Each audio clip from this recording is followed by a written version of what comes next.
Nesta manhã eu quero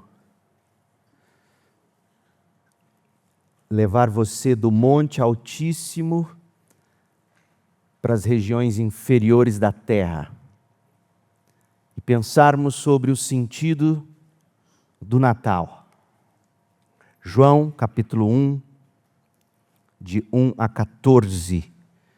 Eu vou ler na NVT, na nova versão transformadora. Ouça com fé a leitura da palavra de Deus.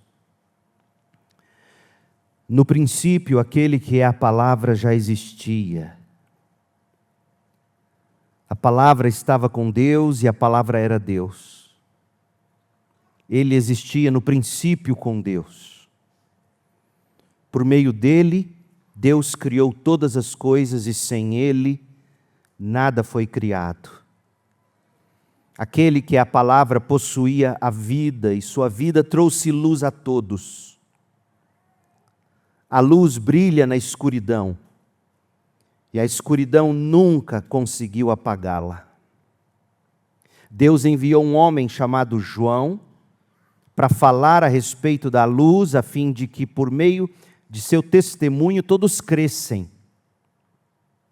João não era a luz, mas veio para falar da luz. Aquele que é a verdadeira luz que ilumina a todos, estava chegando ao mundo. Veio ao mundo que ele criou, mas o mundo não o reconheceu. Veio a seu próprio povo e eles o rejeitaram. Mas a todos que creram nele e o aceitaram, ele deu o direito de se tornarem filhos de Deus.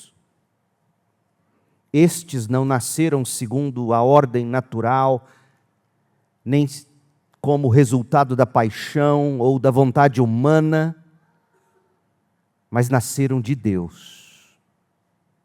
Assim, a palavra se tornou ser humano, carne e osso, e habitou entre nós. Ele era cheio de graça e verdade. E vimos sua glória, a glória do Filho único do Pai. Amém. Quando a gente abre o Evangelho de João, a gente é imediatamente confrontado com uma das declarações mais audaciosas de qualquer literatura, em qualquer idioma, gente. Porque você deve ter notado, falando de Jesus, João não inicia sua narrativa em Belém, nem em Nazaré. João nos transporta para além das brumas da criação,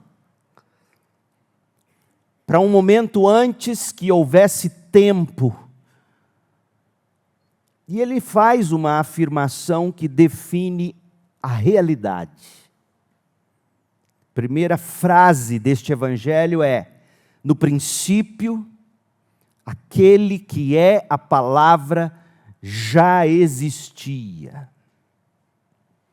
E o que nos traz aqui a esse monte altíssimo da presença de Cristo, porque não é de Nazaré.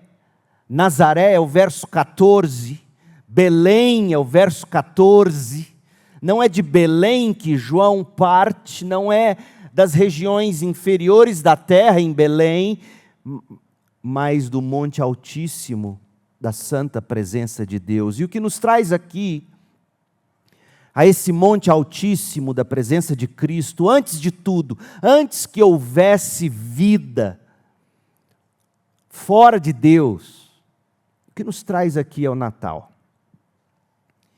Para que você não siga o fluxo desembestado, essa expressão minha avó amava, e ela existe.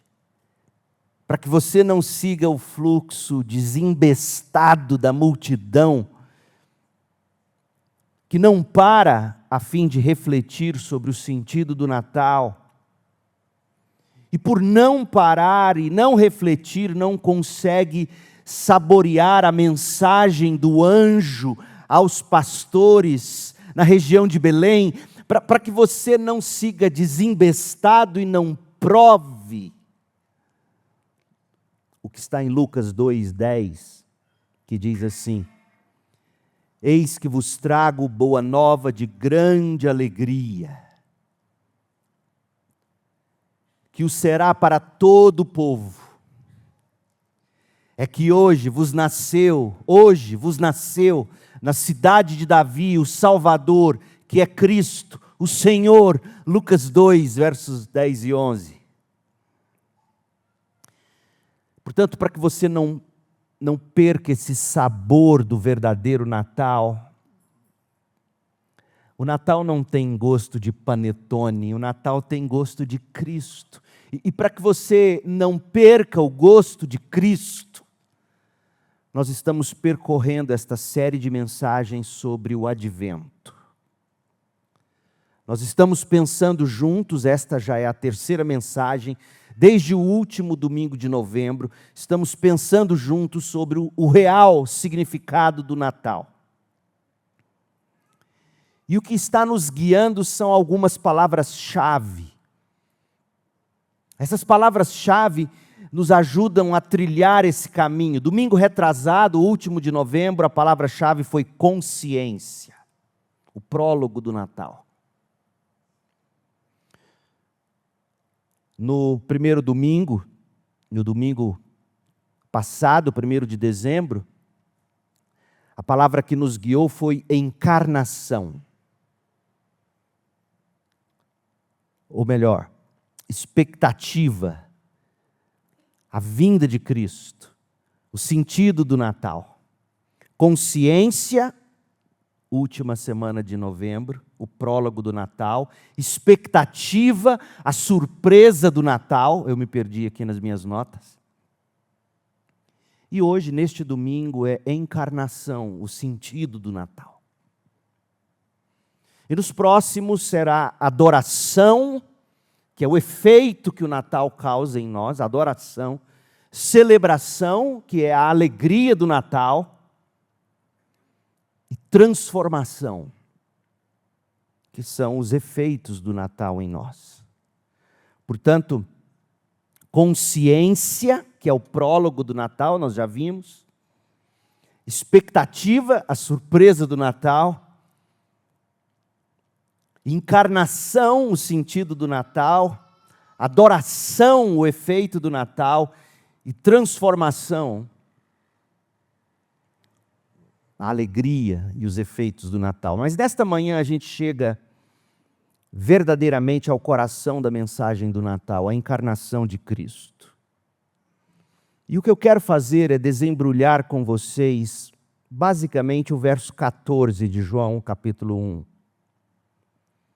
João 1,14 trata-se talvez da maior declaração no Evangelho de João. Na verdade, gente, é difícil imaginar uma afirmação mais profunda em qualquer literatura, em qualquer idioma. Leia, preste atenção, verso 14. Agora eu leio na NAA, Nova Almeida Atualizada. E o Verbo se fez carne e habitou entre nós, cheio de graça e de verdade. E vimos a sua glória, glória como do unigênito do Pai. Há 3 declarações particulares que João faz nesse versículo. 3 declarações que João faz sobre a própria experiência dele com o Senhor Jesus Cristo. Porque veja que ele usa o verbo na primeira pessoa do plural. Nós vimos, eu vi também, diz João. Então, 3 declarações particulares que João faz sobre a própria experiência dele com o Senhor Jesus. Eu quero chamar sua atenção para elas. Primeiro, Jesus, a quem João descreve, é o Verbo de Deus. E isso, portanto, nos revela a eternidade de Cristo. Segundo, como diz o apóstolo, este verbo de Deus se fez carne, habitou entre nós, se fez carne. Isso aponta para a natividade de Cristo. O verbo de Deus, a eternidade de Cristo. Se fez carne e habitou entre nós, a natividade de Cristo.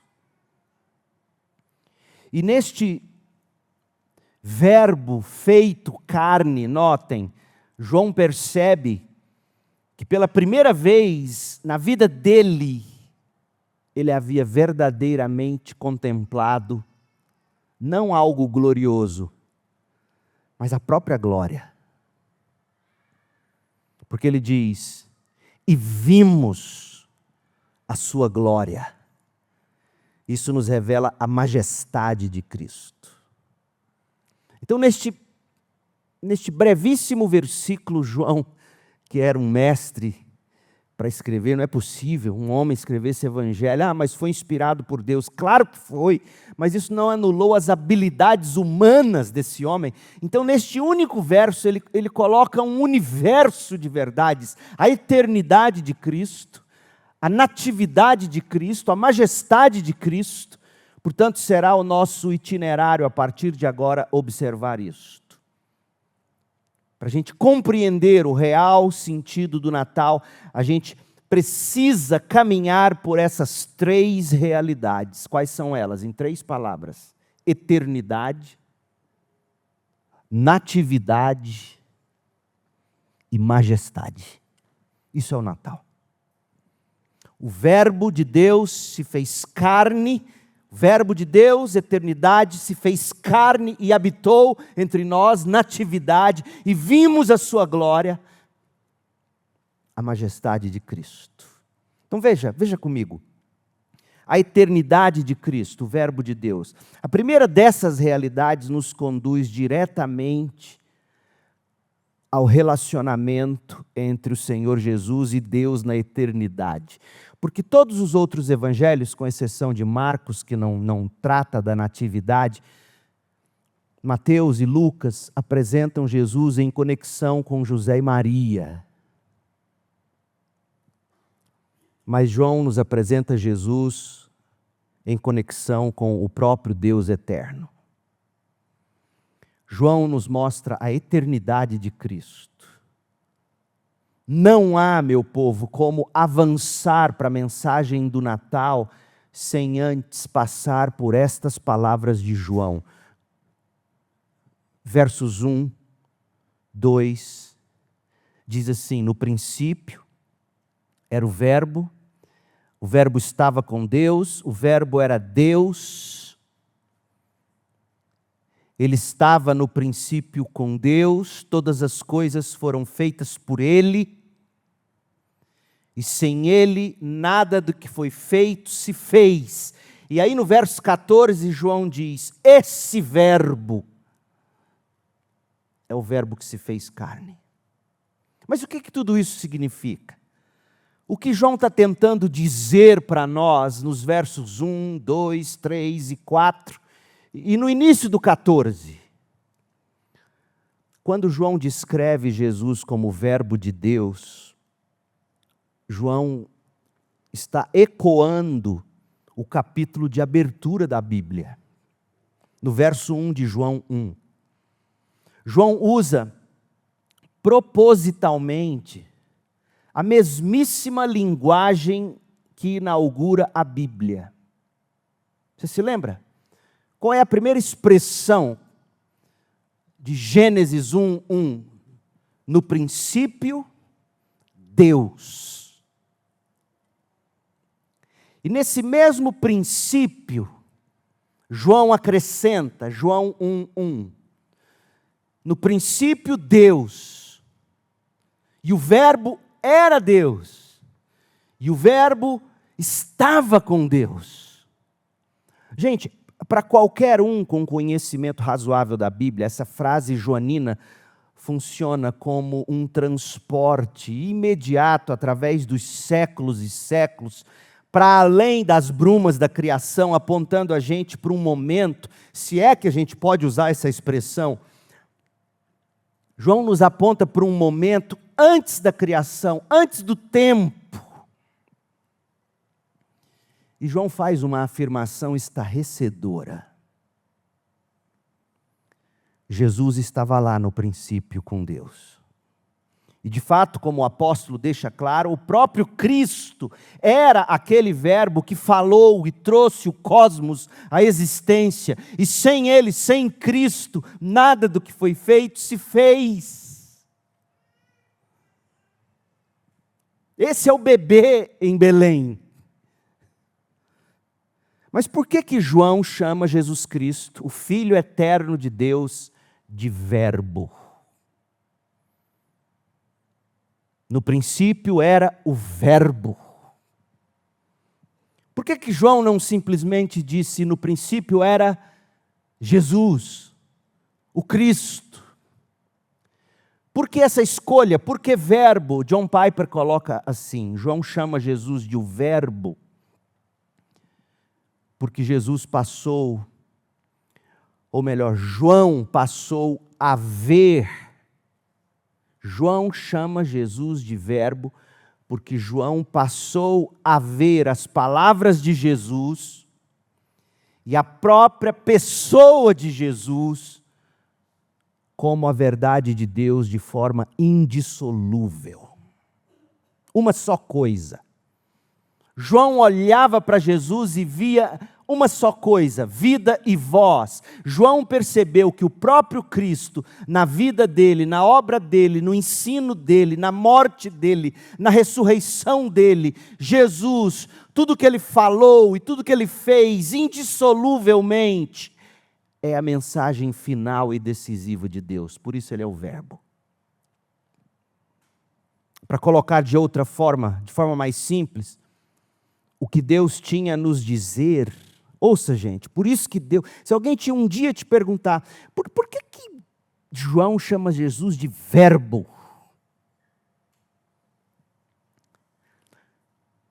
Porque ele quer dizer o seguinte, o que Deus tinha a nos dizer não era apenas ou principalmente o que Jesus falava, mas quem Jesus era e o que ele fazia também. Por isso ele é o Verbo. Indissoluvelmente, ele é o que Deus fala, ele é o que Deus fez. As palavras de Cristo explicavam a própria pessoa dele.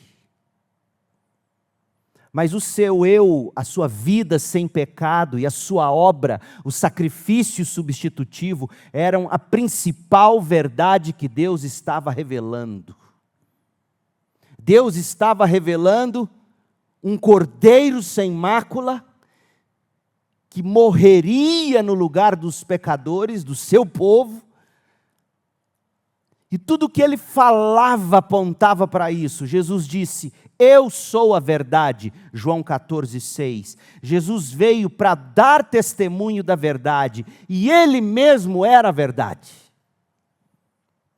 Suas palavras e sua pessoa formaram a palavra da verdade. Seu testemunho em vida e voz era a verdade.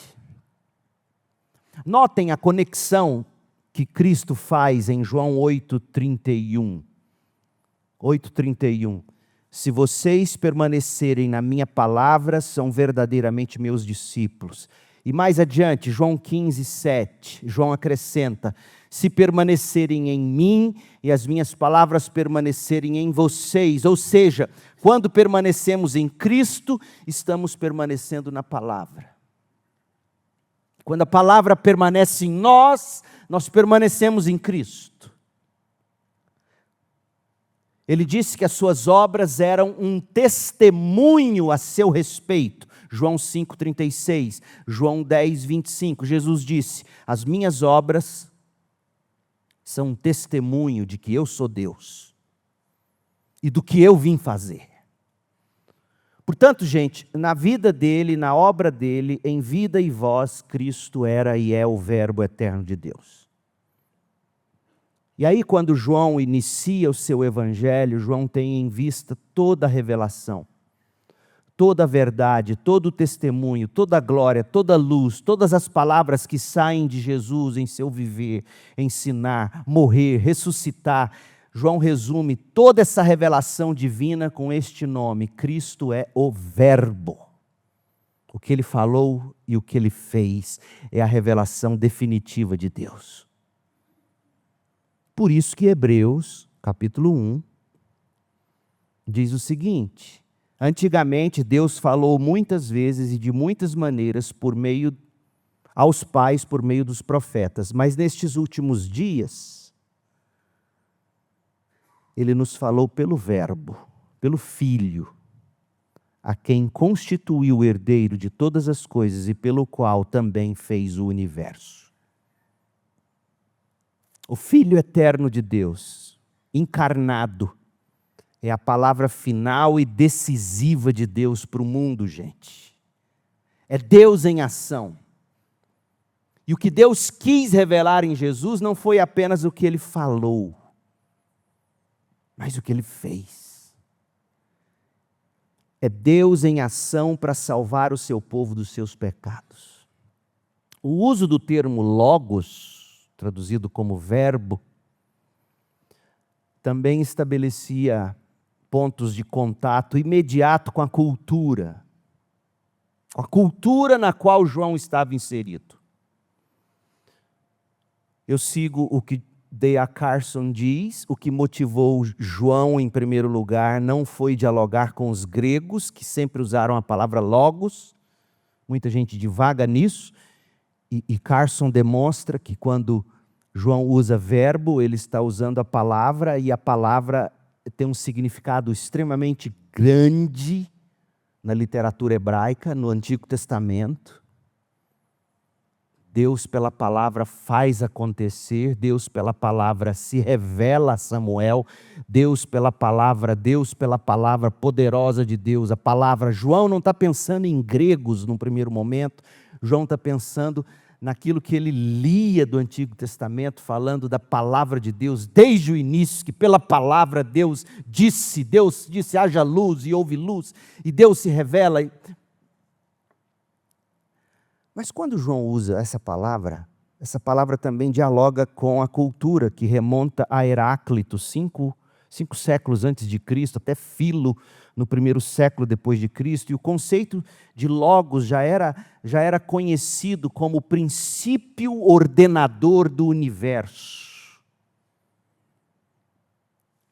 E até personificado como o filho mais velho do pai, como Filo diria. Mas João faz uma correção absolutamente necessária. Porque enquanto para o pensamento grego, logos era uma razão, apenas uma razão, uma abstrata, um pensamento ordenador, distinto do mundo material, histórico, para o apóstolo João, inspirado pelo Espírito de Deus, o logos nunca foi e jamais poderia permanecer uma força distante, como os gregos pensavam. Não. Em contraste com os gregos, João mostra o verbo, o logos de Deus se revela precisamente no tornar-se carne. Ou seja, as palavras de Jesus e a própria pessoa de Jesus compõem a verdade de Deus de forma indissolúvel. E o princípio ordenador de todas as coisas é o verbo divino, que nunca foi uma mera razão abstrata, mas sempre foi o Filho eterno de Deus, uma pessoa, portanto, um ser. E tudo que ele falou, e tudo que ele fez, indissoluvelmente, é a revelação final de Deus.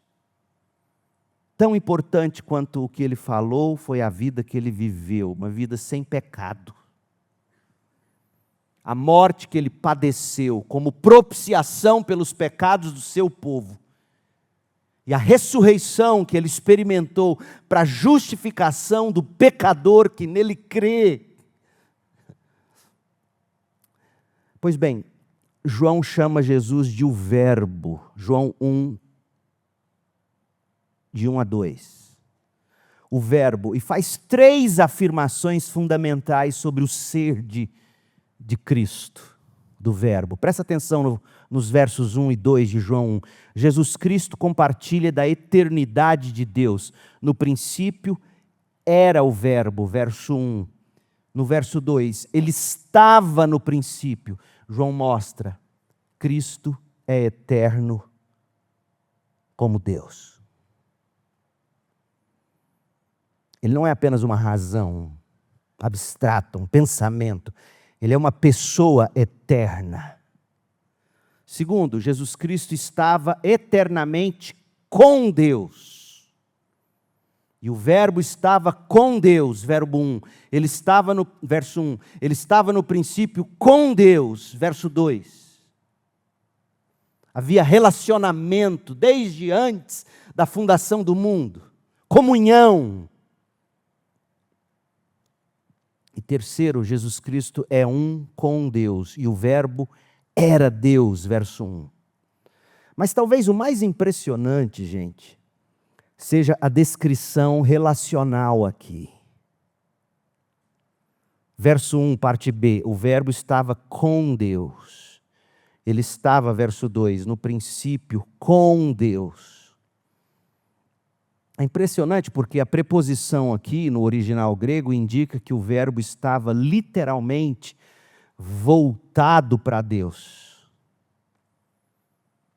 O estudioso do grego, o grande batista Robertson, A.T. Robertson, ele traduz isso assim: o Verbo estava face a face com Deus, absorvendo em seu relacionamento com o Pai a majestade do amor e da graça divinas.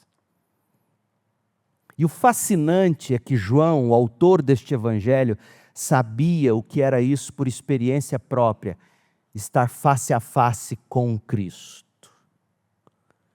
Porque João descreve a si mesmo, em João 13, 23, por exemplo, como o discípulo a quem Jesus amava. Era ele, João, quem na última ceia reclinou a cabeça sobre o peito de Jesus e fitou os olhos de Cristo e viu ali, como diz Sinclair Ferguson, viu ali como o reflexo de um espelho, os olhos do Pai olhando para o Filho. Talvez João seja o discípulo que mais experimentou dessa comunhão com Cristo. Para que a gente não perca a magnitude disso, João avança não apenas o Verbo estava com Deus, mas o Verbo era Deus, verso 1. Estava face a face com Deus, ele era Deus, ele fez todas as coisas, verso 3. E no verso 4, João diz que o Verbo possuía vida em si mesmo. Ele era e sempre foi, desde que houvesse vida fora dele, ele era a vida, a fonte da vida. É por isso que no verso 4 se diz que por isso ele trazia vida e luz espirituais aos homens. E a escuridão deste mundo jamais conseguirá apagar essa luz. Verso 5. E aí você poderia dizer assim, como um cético: bem, essa é apenas a opinião de um homem. Não é verdade? Quem escreveu esse evangelho foi um homem. O que ele está dizendo aí é apenas a opinião dele. E de fato, o que está escrito aqui era a opinião de um homem. Mas esse homem não era João, era Jesus. Todo este evangelho se dedica a explicar como Jesus conduziu João à conclusão que ele chegou no texto que lemos. Todo esse evangelho é João contando como ele se convenceu de que no princípio era o Verbo estava com Deus, o Verbo era Deus, fez todas as coisas por meio dele, sem ele nada do que foi feito se fez, nele estava a vida era a luz dos homens. O mundo não conseguiu apagar essa luz. Esse Verbo se fez carne, habitou entre nós, cheio de graça e de verdade, e vimos a sua glória. Esse evangelho inteirinho é João explicando como Jesus conduziu ele, João, a essa conclusão. Apresentando obras e palavras que são características exclusivas de Deus. Só Deus transforma água em vinho. Só Deus faz cego ver. Só Deus ressuscita mortos.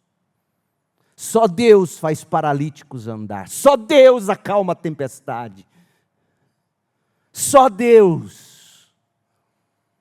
E João foi sendo convencido, momento a momento, pela fala de Jesus e pelos feitos de Jesus. Esse homem é Deus. Então não é a opinião de João, é quem Cristo de fato é e se revelou a João. C.S. Lewis, você tem que ler C.S. Lewis, jovem. Para de ler bobagem, para de ficar rodando o dedo em celular, vai ler C.S. Lewis, compra o livro dele chamado Deus no Banco dos Réus e leia os artigos dele. Há um artigo lá que é absolutamente estonteante. O artigo se chama O que devemos pensar a respeito de Jesus Cristo. E argumentando que quando se trata da pessoa de Cristo, Lewis disse, abre aspas, não há meio termo, nem paralelo em outras religiões quando se fala de Cristo. E ele diz assim, se você perguntasse a Buda, você é o filho de Brahma? Buda responderia, filho meu, você ainda está no vale da ilusão. Se perguntasse a Sócrates, você é Zeus? Ele daria risada. Se perguntasse a Maomé, você é Alá? Ele primeiro rasgaria as próprias vestes, depois decapitaria você. Se perguntasse a Confúcio, você é o céu? Acho que ele provavelmente responderia, comentários em desacordo com a natureza são de mau gosto. Fecha aspas. O ponto é inegável. Lewis está dizendo o seguinte, jamais podemos considerar Jesus apenas como um grande mestre moral. Porque se Jesus não fosse quem ele reivindicou ser, Deus, o Verbo divino, como João aprendeu e viu, Jesus estaria longe de ser um mestre moral, ele seria um enganador, um blasfemo, um louco. E de acordo com as leis da época, merecia sim apedrejamento e morte. A reivindicação de João nos confronta e desmantela, gente, a nossa arrogância intelectual. Porque você não pode apenas dar um tapinha nas costas de Jesus e elogiá-lo pela ética que ele veio ensinar. Porque não foi apenas o que ele falou que Deus quis revelar, mas também o que ele fez. Ele era o que dizia ser, ou ele era um mentiroso? E a palavra de João, um homem que conviveu intimamente com Cristo, é esta: em relação à eternidade, Cristo é a própria divindade. Ele é o Verbo eterno de Deus.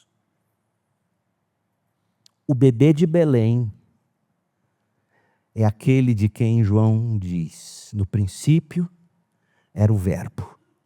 E o Verbo estava com Deus, e o Verbo era Deus.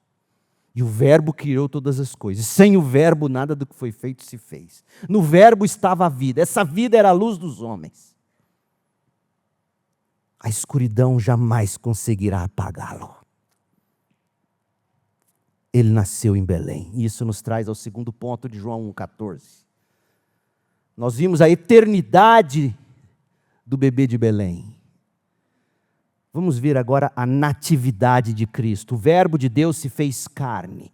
Porque se em relação à eternidade, Cristo é a própria divindade, em relação ao tempo, a gente passa a conhecer Cristo através do nascimento dele e da vida dele. João declara isso sem rodeios em João 1,14. E o Verbo se fez carne e habitou entre nós.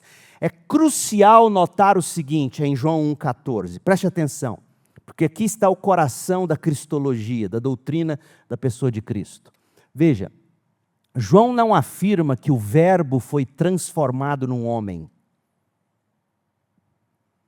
Nem diz que o Verbo foi transformado em carne. O apóstolo diz que o Verbo se fez carne. A escolha do verbo se fez é intencional. Por quê? Porque João quer enfatizar o quão longe Cristo viajou sem perder sua natureza divina. João, quando diz que o Verbo se fez carne, está dizendo que Cristo permaneceu sendo tudo que sempre foi. Mas agora ele é tudo isso em nossa carne humana. Tudo que ele sempre foi, Deus de Deus, desde antes de tudo. Cristo é tudo que ele sempre foi, mas agora Cristo é tudo isso na nossa carne humana. O Verbo se fez carne. E por que a palavra carne? Porque na Bíblia, carne denota fraqueza, fragilidade. Leia depois Isaías 40, verso 6, o Salmo 78, verso 39, na Almeida Revista Atualizada. Carne denota a fraqueza e a fragilidade. Carne comunica o senso da pequenez humana. Carne comunica o impacto que o mundo exerce sobre os nossos sentidos, fazendo a gente se sentir limitado no esquema deste vasto cosmos.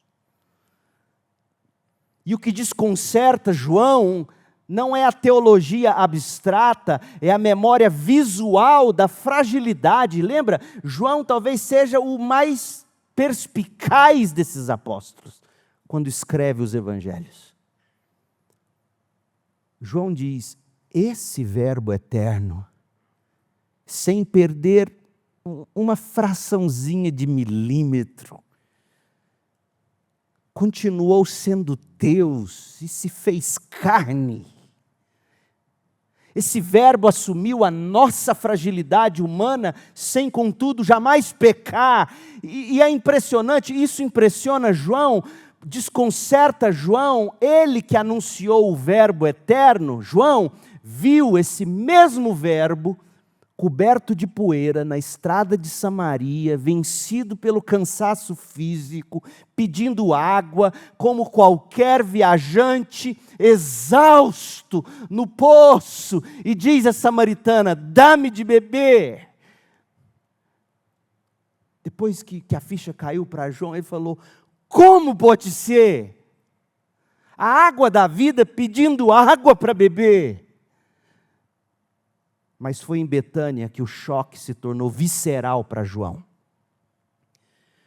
Porque ali em Betânia, diante da sepultura de Lázaro, João testemunhou algo além do luto. João viu as lágrimas de compaixão no rosto de Jesus, João 11:35. Mas João também percebeu a respiração se alterar em Cristo, o corpo retesar e o espírito agitar-se em fúria. Diz João que Cristo, João 11:33, João diz que Cristo, vendo Maria chorar, bem como os amigos que a acompanhavam, João diz que Jesus se agitou. A Septuaginta traduz esse mesmo. A Septuaginta é o Antigo Testamento em grego. Em Daniel 11:30, a Septuaginta usa esse verbo não apenas como agitar, mas como sinônimo de se expressar com ira.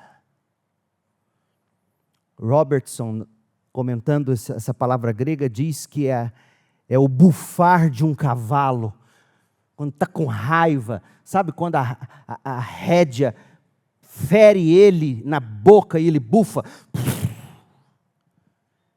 É o bufar de raiva. O mesmo Jesus que João viu chorar, na mesma cena ele o vê bufar no espírito, comover-se, diz João 11:33, comoveu-se, turbou-se, angustiou-se, perturbou-se, alarmou-se. Não era a postura de quem aceita o fim, mas a de um guerreiro que bufa antes do ataque. Jesus encarou a morte de Lázaro com ódio santo, indignado pela intrusão desse inimigo, a morte, na vida de amigos que ele tanto amava. E João viu isso tudo. O Verbo irou-se com justiça, chorou de compaixão, indignou-se, teve sede. João foi aprendendo que Cristo se fez carne justamente para enfrentar a cruz. Assumiu nossa natureza, porque somente assim poderia carregar o fardo dos nossos pecados. E João também viu com seus próprios olhos que a pressão sobre a humanidade de Jesus foi tamanha, que numa noite fria em Jerusalém, o suor de Jesus se tornou como grandes gotas de sangue. Ele viu isso. Tão real, tão frágil, tão fraca é a carne que o Verbo divino assumiu. No entanto, é precisamente aqui que João introduz o paradoxo divino. Essa carne que sofreu toda a fragilidade que a nossa carne sofre. Quando João diz em João 1,14, o Verbo se fez carne e habitou entre nós, o verbo habitar. João usa uma linguagem que remete imediatamente ao tabernáculo, a tenda do encontro no Antigo Testamento.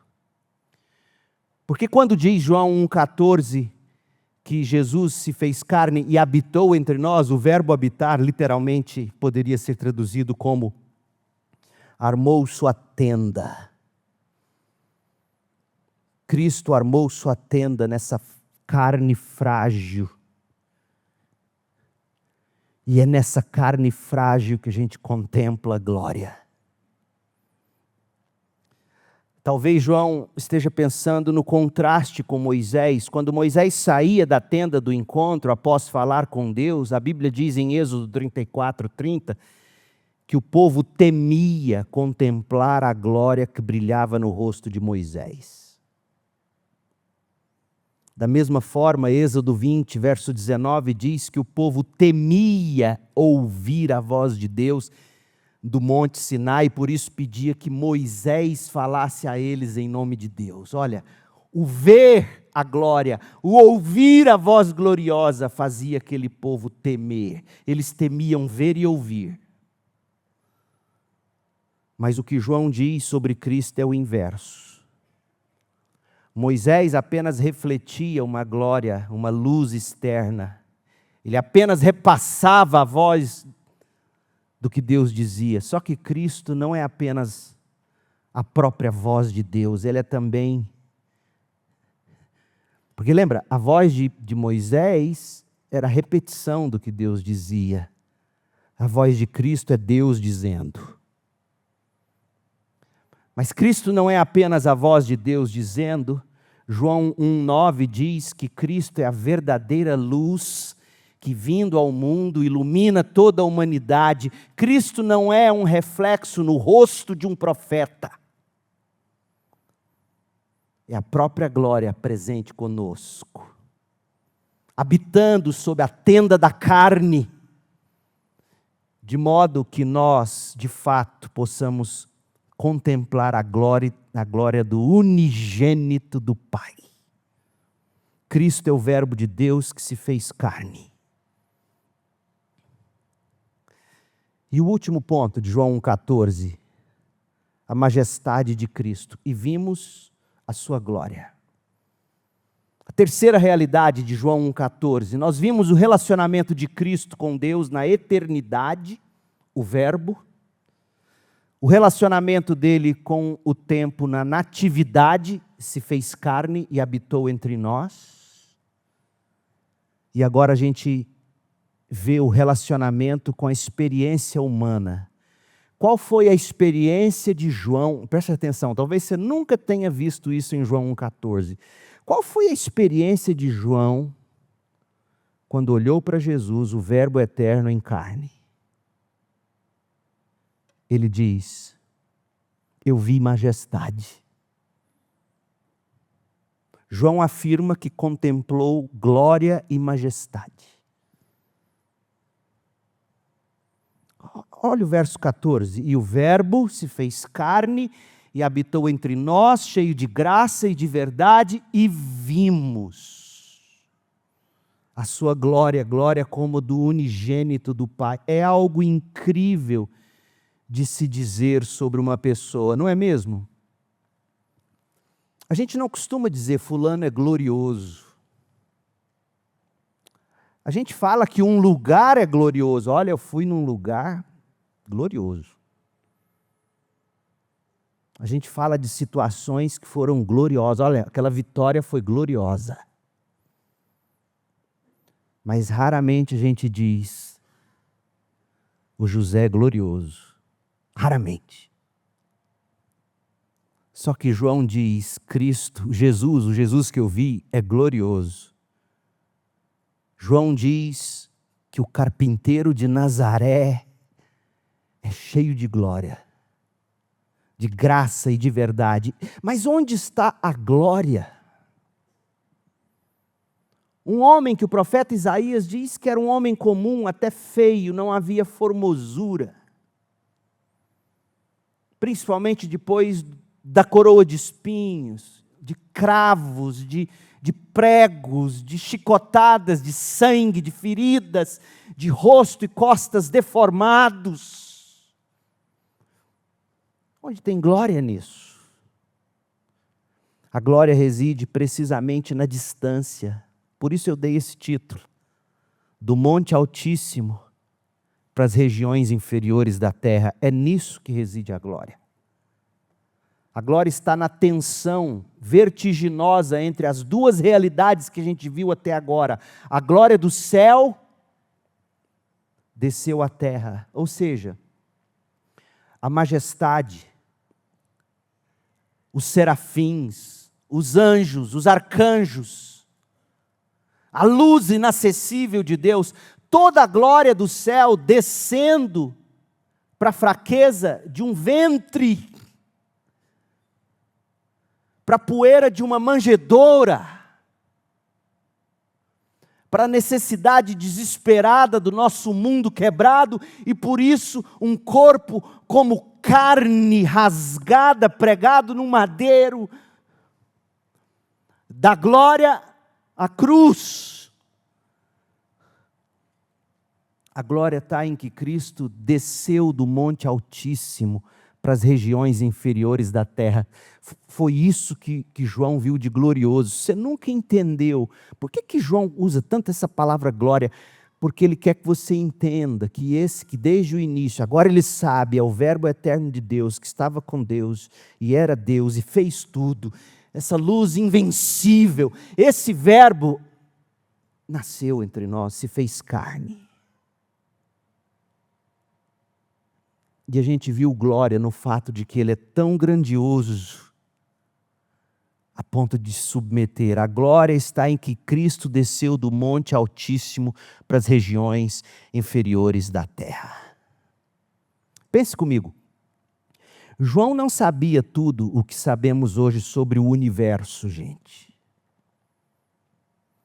Astrônomos descobrem a cada dia milhares de galáxias e estrelas cuja majestade escapa dos nossos olhos nus. Eu fiz uma pesquisa hoje cedo. Eu digitei no Gemini, qual é o telescópio mais poderoso e caro da Terra? Ele está sendo construído no Chile,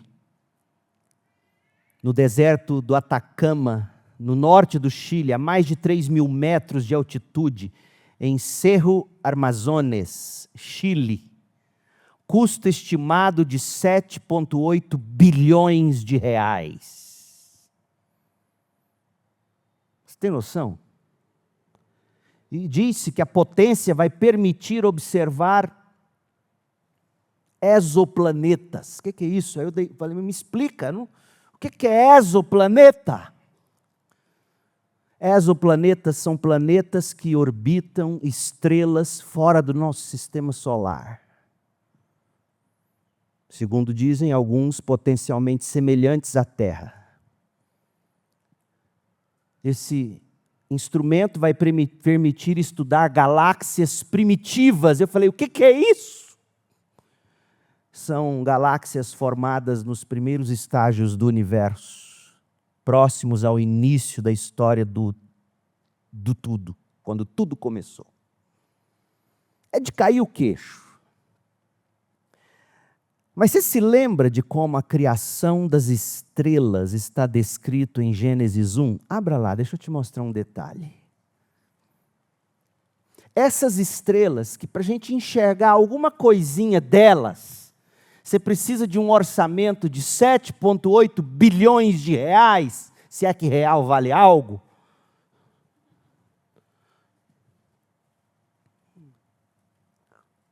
Essas estrelas que precisam de instrumentos tão caros e potentes. Olha que interessante.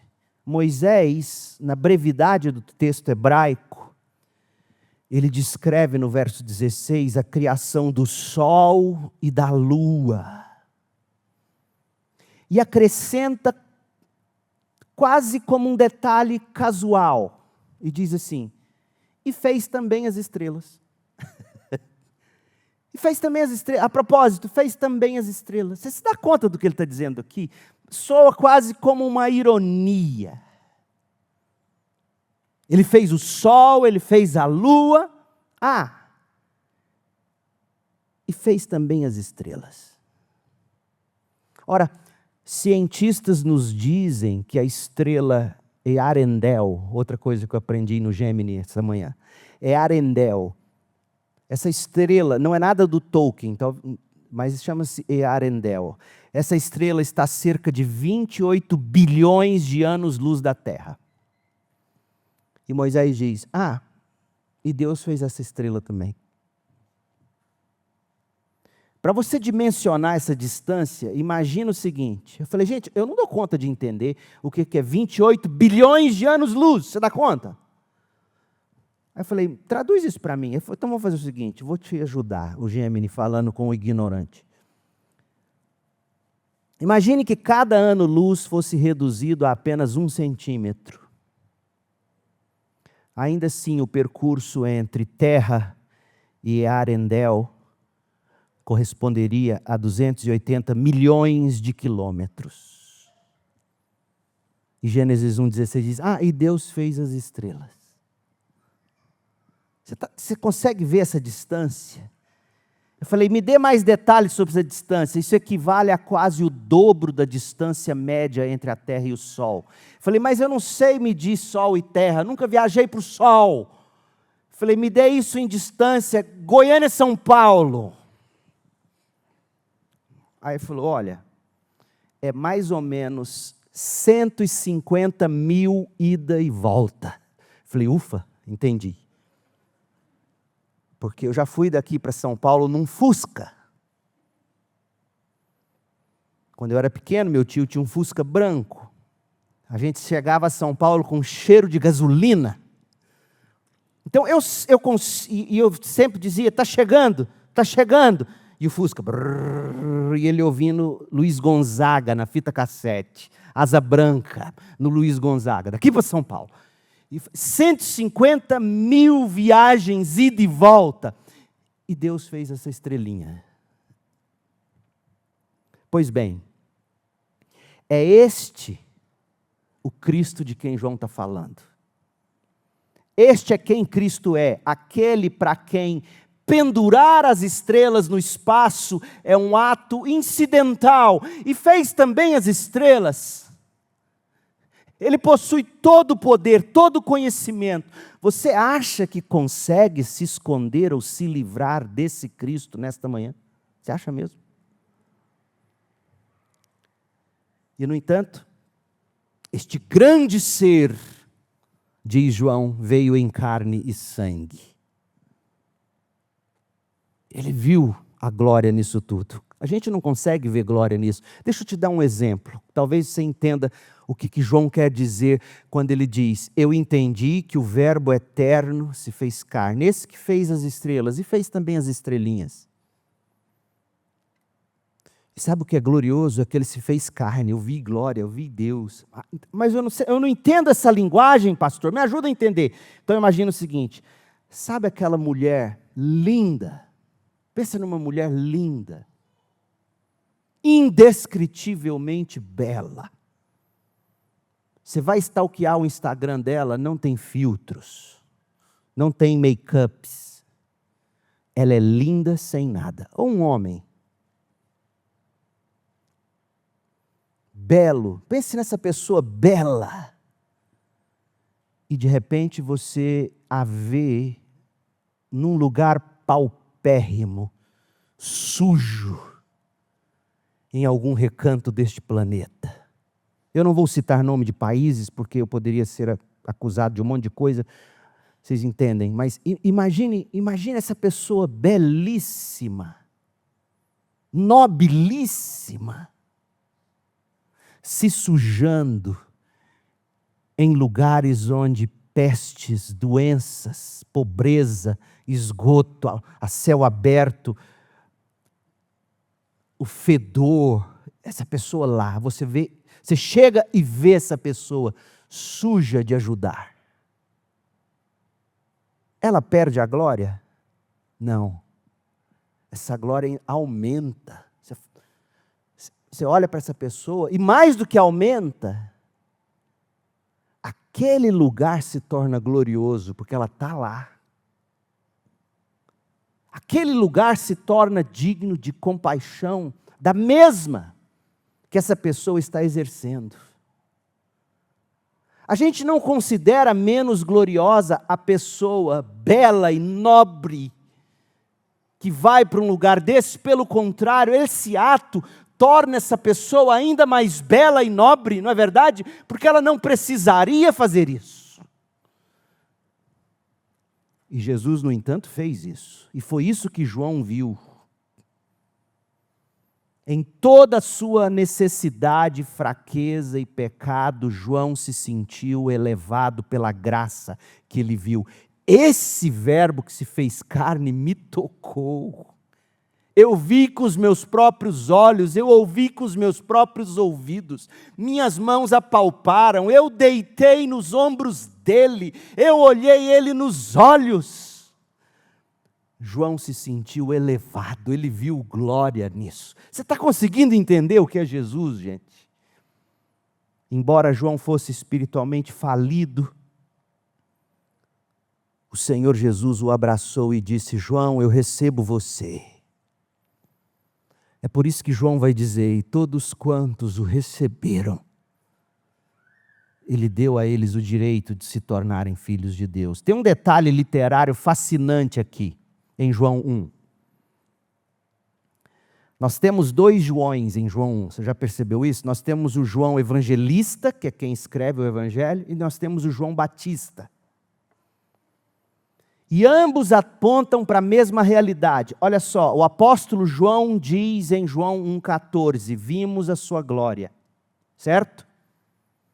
Isso é um recurso literário de João. Eu quero que você enxergue isso. Talvez você nunca tenha notado. Porque o João vai te mostrar aqui o que ele acha de mais glorioso em Jesus Cristo.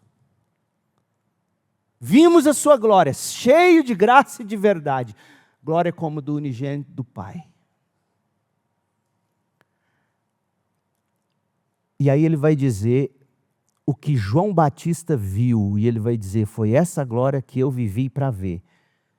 João Batista apenas anunciou, morreu antes de ver, mas eu vi. João diz em João 1,14, vimos a sua glória. E João Batista diz em João 1,29.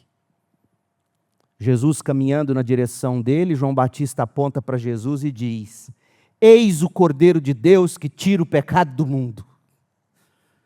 Meu povo, a coisa maravilhosa é esta, João Batista e João Evangelista estão dizendo exatamente a mesma coisa.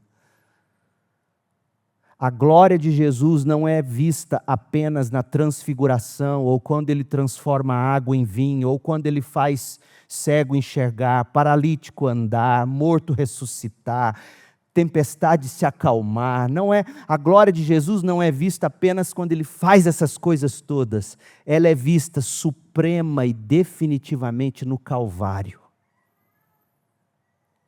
Assim como aquela pessoa mostra a sua beleza ao cuidar do doente, o Senhor Jesus mostra a sua glória suprema ao morrer como um cordeiro sacrificial pelos pecados do seu povo.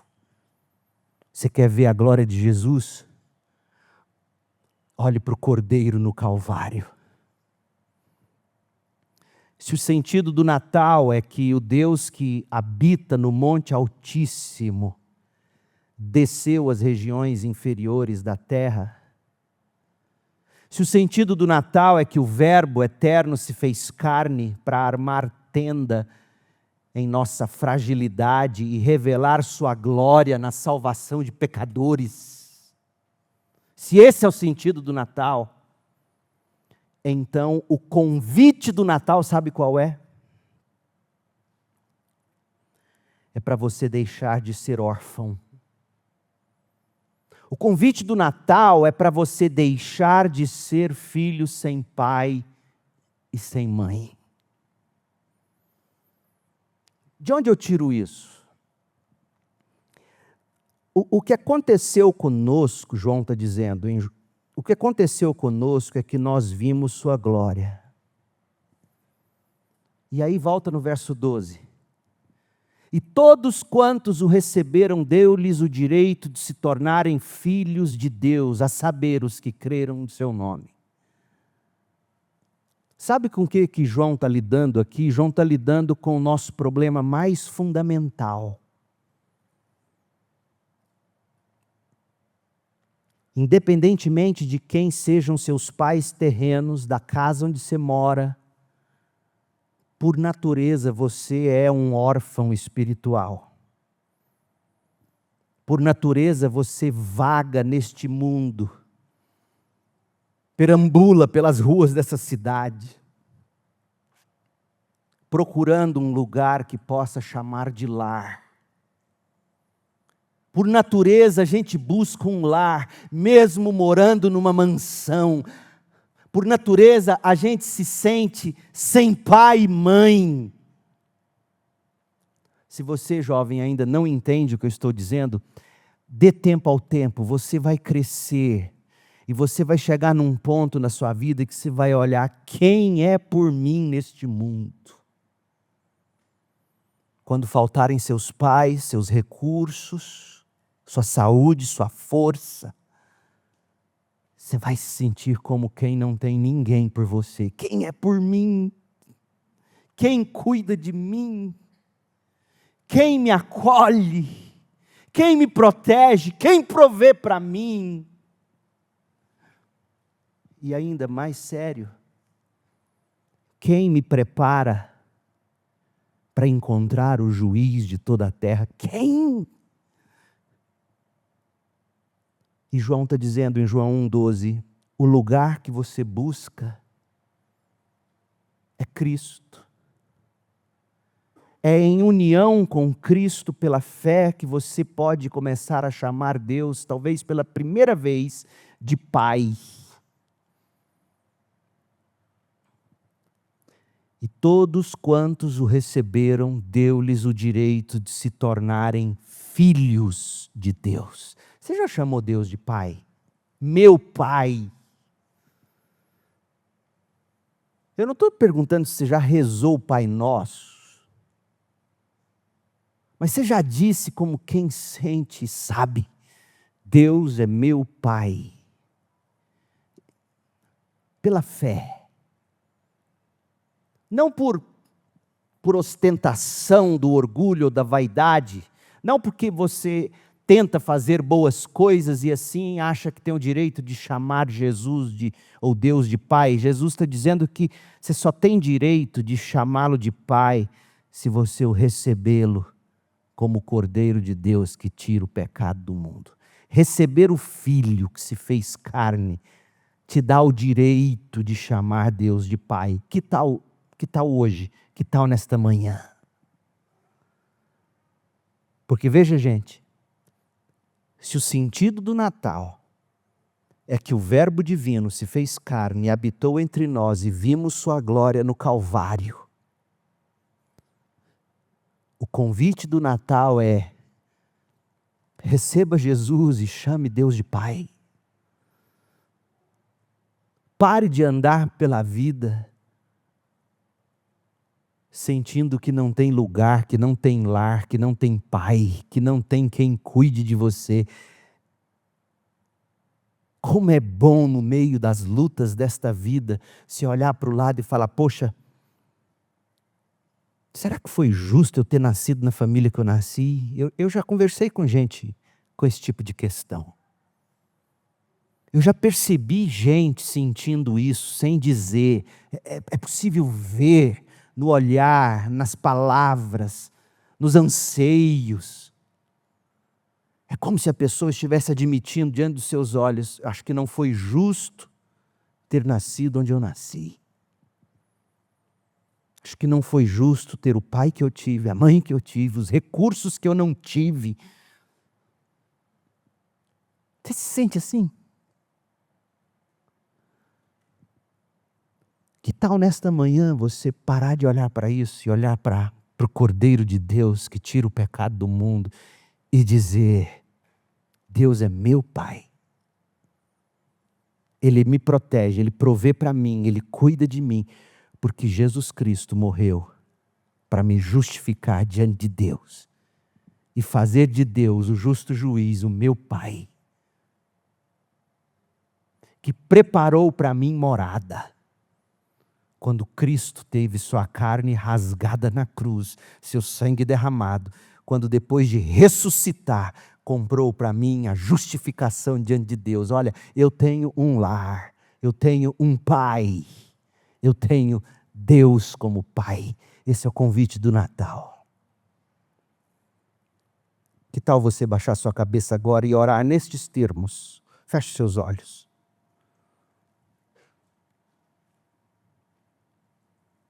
Repita aí no seu coração as palavras que eu vou orar a Deus agora. Senhor Jesus, eu te agradeço por teres vindo das alturas do céu para as profundezas da terra. Eu te agradeço por teres mostrado a tua beleza no mundo, na maneira como cuidaste dos perdidos e dos necessitados em Cristo Jesus. Eu te agradeço por tratares o rico e o pobre da mesma forma, o sábio e o simples. Eu te agradeço, ó Deus, porque todos os que te buscam, todos os que recebem Jesus Cristo têm acesso a ti. E todos os que clamam pelo nome de Jesus, pela misericórdia dele, pela graça dele, recebem a adoção de filhos. E eu clamo por isto nesta manhã. Eu te agradeço, ó Deus, por esta confiança do apóstolo João, por poder me dar este vocabulário, por poder dizer com a boca cheia e o coração humilde: Deus é meu Pai, porque eu recebi Jesus Cristo. Isso não veio de mim, foi dom de Deus. Não partiu da minha vontade, partiu da vontade de Deus.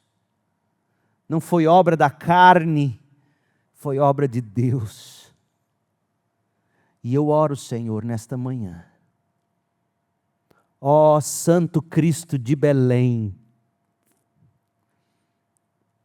desça até o coração do pecador nesta manhã.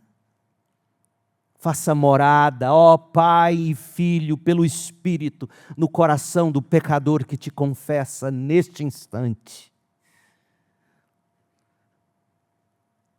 Dá-nos, Senhor, os olhos que João teve para ver a glória em Cristo Jesus.